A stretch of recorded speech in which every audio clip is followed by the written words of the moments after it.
Hi, and welcome back to InvestED. Today, we'll dive into the world of dividends and how they work in your portfolio. Let's get started. First, what are dividends? Think of them as regular payments from a company to its investors. This helps attract investors to buy a stock. Beyond these payments, why might you want to buy the stock of a dividend-paying company?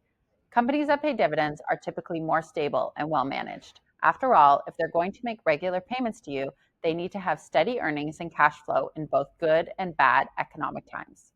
Dividend stocks are often thought of as boring stocks. They do not tend to grow as quickly as other types of stocks, but they do not fall as fast either. This is important if you're a long-term investor and not trying to chase the next hottest thing in the market. Dividend stocks may be slow and steady, but they can produce generous returns over time. Let's break it down. Your total return from a dividend stocks consists of two things. First, there is the amount the stock price rises while you own it. And second, there's the money you make from the dividends. This amount can add up quickly if you use the dividends you receive to buy more stock of the same company. For example, over the past 20 years, the total return of Canadian banks delivered to their investors was 200% more than just the returns you would have made from the rising share prices alone. But not all dividend payers are created equal. You might think the more dividends, the better, and the highest yielding dividend stocks are the best ones to buy. But that's not always true. When a company's dividend payments are unusually high compared to its stock price, things can get out of balance. It could indicate that the company is not putting enough money back into the business to support future growth. That can be bad for its stock price down the road. Even worse, the company might not be able to continue to pay its dividend or be forced to cut its dividend, which could result in a falling stock price. How can you tell if a company will be able to sustain its dividend?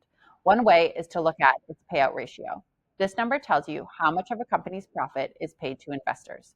A lower number is better here. And if a company is paying out more than 100% of its net income as dividends, then it could be even borrowing money to keep its dividends going. That's not likely sustainable. So before you buy a dividend stock, you may want to look for companies that can generate consistent, growing cash flow to support dividend payments and have a cushion so they are able to reinvest in the business. This cushion also helps to relieve cash flow pressure in the company when it's going through hard times, like in times of a recession. But if earnings grow in line with dividends, then you have this magic formula for an investment that will likely perform well over the long term.